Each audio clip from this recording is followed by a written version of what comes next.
Welcome back, everyone. My name is Echo. Hope you're having an absolutely fantastic day. In today's Minecraft video, we are back on Minecraft Pocket Edition, the Bedrock version, for a brand new beta and preview. This is the beta and preview version 1.19.10.20.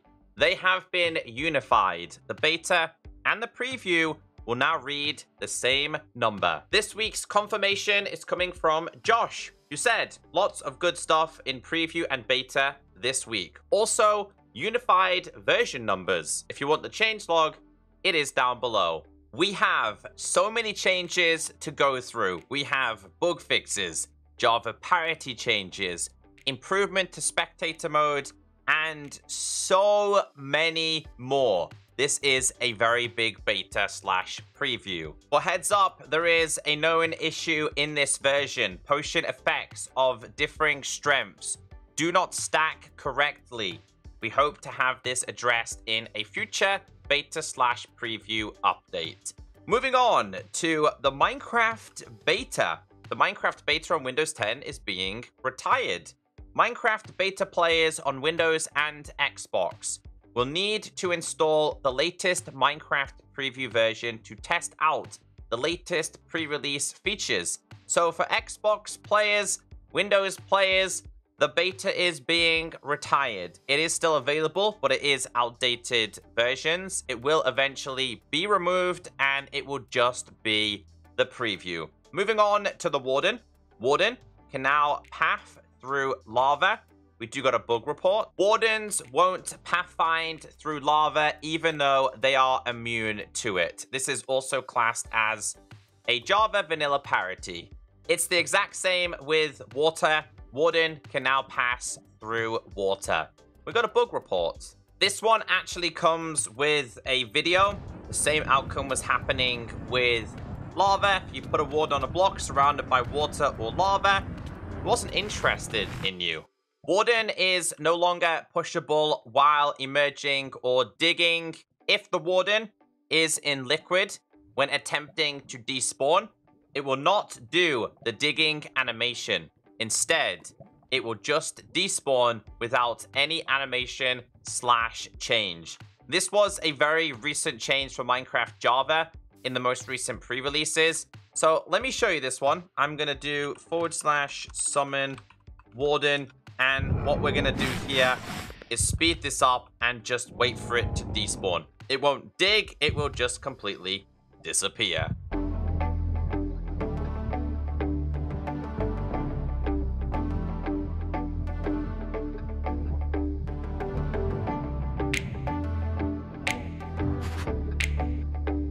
So it doesn't take too long, but as you've seen, it's like the Warden just drank an invisibility potion. And it's just gone. Next, Wardens now always chase a nuisance after it roars at it. So if it's roaring at you or it's roaring at a mob, it will actually chase them down. Warden now increases its anger towards an attacking nuisance by 100 anger for each attack. We have some changes with Sculk sensors. The Sculk sensor now correctly detects when a big drip leaf block changes its tilting state, and we have a bug report. Here is the bug report. It is classed as a vanilla parity. When the big drip leaf changes state, it updates to the Sculk. And just to show you, just gonna do this. As you can see, as it changes its state, it notifies this. When it comes back, it notifies it again. The Sculk sensor now correctly detects when a grass path, dirt, coarse dirt, or rooted dirt block is tilled with a hoe. We got a bug report. This was also recently updated on Java Edition. But here's your bug report. And just to show you, we have a regular grass block. We have ourselves a dirt path. We have regular dirt. We have the coursed version. And we have the rooted version, and it was notified every single time. Sculk sensors cannot detect a player equipping a handheld item anymore. we got a bug report. Using shield activates the Sculk sensor. We have a video here. So when they take the shield from their armor to their slot, it notifies the Sculk. And it's the exact same when you put it back. That is not going to happen anymore for players. So yeah, let's check it out. Sculk there. I'm going to put this in here. It didn't notify it. Take it out. It didn't notify it. Moving on to changes with the Allay.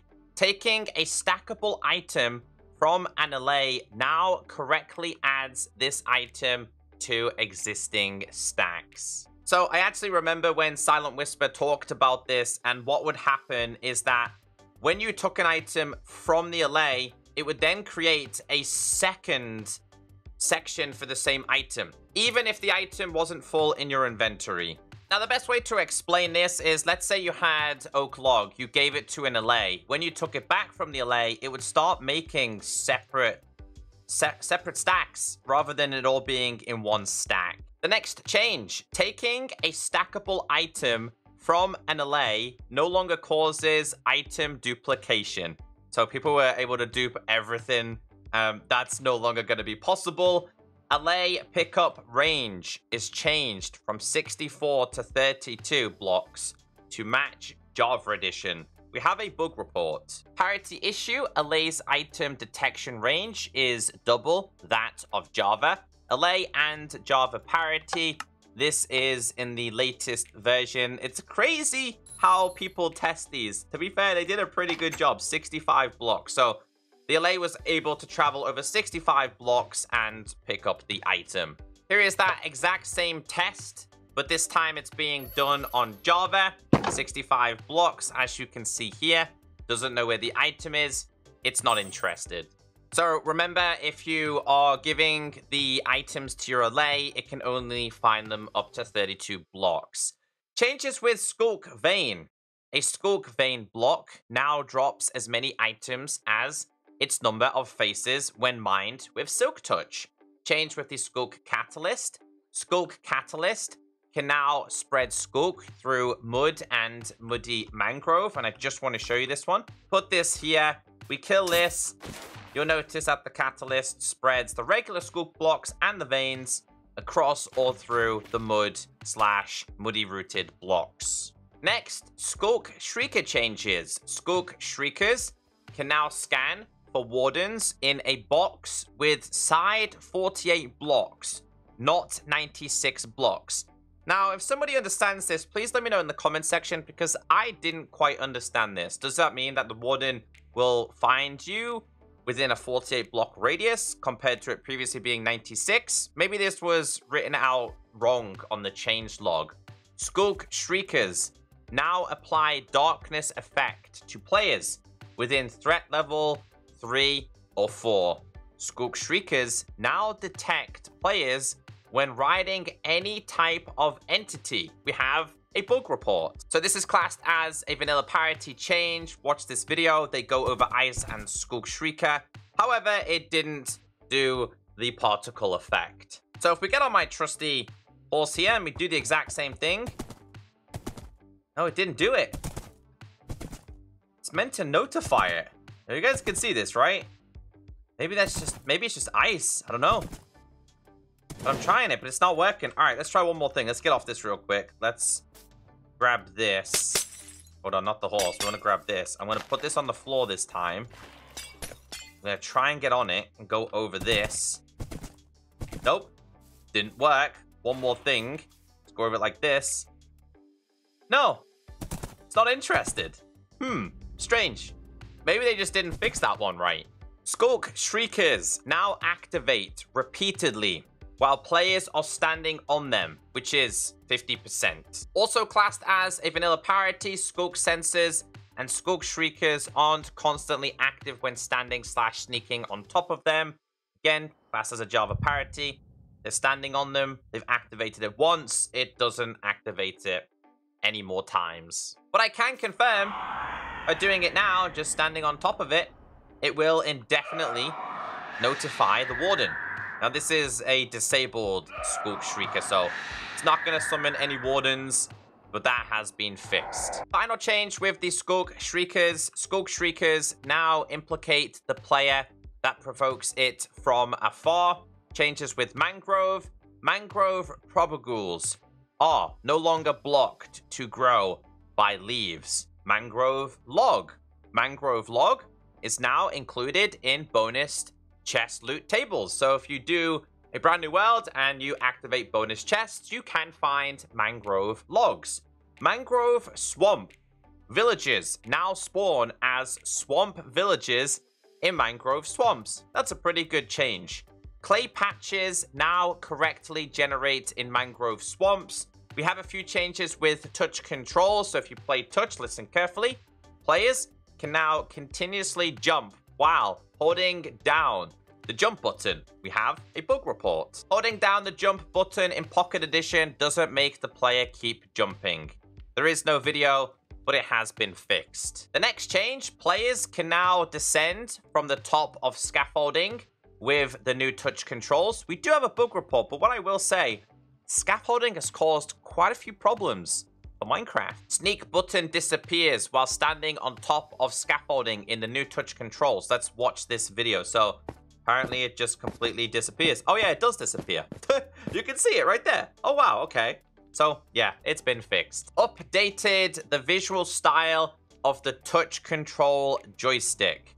Vanilla parity changes. Mobs equipping items in armor slots now produce sounds. Campfires can now provide full-faced bottom support to other blocks. So that means that this is classed as a full block. We can put a lantern on there. It also says lecterns can now provide full-faced bottom support to other blocks. So as you can see here, that can now go on there. Weeping vines can now be placed underneath all blocks, which can provide full-faced bottom support. We have a bug report. That was a mouthful to say. Weeping vines cannot be placed underneath some blocks. It's a vanilla parity. You can see here, this is Java. Some of these items on Bedrock did not support the weeping vines. Breaking a boat with chest or minecart with chest will now anger nearby piglins. So Bedrock players were using this as a method to get around it. It's now been fixed and is now on par with Java. Structure blocks can no longer be waterlogged. Relative positioning of entities exiting nether portals no longer have their placement snapped to be a block position coordinates. Again, I'm not 100% sure on that change, so I do apologize. Fixed a visual bug where liquids could have unexpected heights in the corners depending on diagonally adjacent blocks. Spectator mode. Let's read the change log. So there was quite a few changes with spectator mode, such as player in spectator mode can now breathe anywhere. Player in spectator mode cannot be pushed by piston. Spectator will be ignored for sleeping rules to skip the night. Moving around as a spectator will no longer affect players' hunger level. Spectator no longer broadcasts self-made sounds such as footsteps climbing, water splash, etc. Players' insomnia timer stops ticking once the player switches to spectator mode. Render only head for players in spectator mode. Render player in spectator mode semi-transparent. Projectiles such as arrows, tridents, fireballs will now shoot through spectator. Spectators play with gamepad no longer are shown unusable tooltips. So if we go to spectator real quick, we are now displayed as a head. Just the head. That's a matching Java feature as well. Go underneath the floor, go above the floor. We no longer have the UI again. I think that was a change last time. Weirdly enough though, if I go to game mode creative here, it takes away my jaw. It's really weird. So let's go back to spectator mode. So yeah, quite a few changes. Go and mess around with spectator mode. It's definitely getting so much better. Really good change. Here is a good change with blocks. Advanced pick block now copies the items inside when used on a boat with a chest. So for pick block, as you guys know, you can pick block a chest, right? Now, if you hold control and pick block that chest, you'll notice it says items plus data. Now, if we put this down, it will show the items that I had inside of here. This was not working with boats. Now, you'll see here, let's just open this. In this boat, you can see here we have diamonds. Obviously, if I pick up the regular one, it's not going to have any diamonds in it. But if we hold control and do it with this, you'll see it will say the data. And if we put this down again and we open this, it has the exact same thing. So that has finally been fixed. Nether sprouts and fungi can now be placed on mud and muddy mangrove roots. And you can see it right there. Mangrove leaves are no longer collected into separate stacks when using shears. Changes with commands. Chests with loot tables no longer drop items when removed using /clone, /fill, or set blocks. Education Edition change. Small changes to size, button layout, and photo removal behavior in book and quill to make it function better on mobile devices. We have changes with frogs. It says tadpoles now grow up into temperature frog in meadow and stony peak and into cold frog in deep dark. Frog light change. Frog light walk sound volume is now more similar as other blocks walk sound volume. Changes with gameplay. Players are no longer pushed by doors as they close. Items now stack properly in the offhand when inventory is full. Equipping items in armor slots through inventory screen now produces sounds. Players can now hear each other equipping items in armor slots. That's a pretty good change.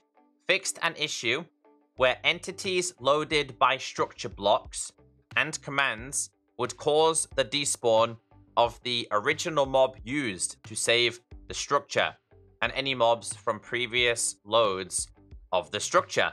We got a bug report. Here is the bug report, and this is basically what happens. So you can see them all there, and then everything disappears. It's been fixed. Fixed an issue where after 1.18.30, teleporting an entity to a chunk that has not been loaded since before 1.18.30 would result in the loss of that entity. Fixed a bug where slimes would no longer spawn in flat worlds made before 1.18. Well, I think that's a pretty good feature, just saying. Fixed a bug where failed slime spawn attempts would reduce the spawning rates of other mobs. General changes. Fixed a bug causing riding passengers to stop riding when reloaded if they were across chunk borders. Fixed a bug which reset the player's vertical camera angle upon entering a boat. Fixed a bug where players could take fall damage when walking around on scaffolding at certain heights, even when not actually falling. Once again, another scaffolding issue fix. Fixed a bug where upgrading old worlds could result in water columns below y=0. Goat changes. Goat horn now correctly drops when goats ram into mangrove logs. Graphical changes. Items in offhand are not rendered black anymore.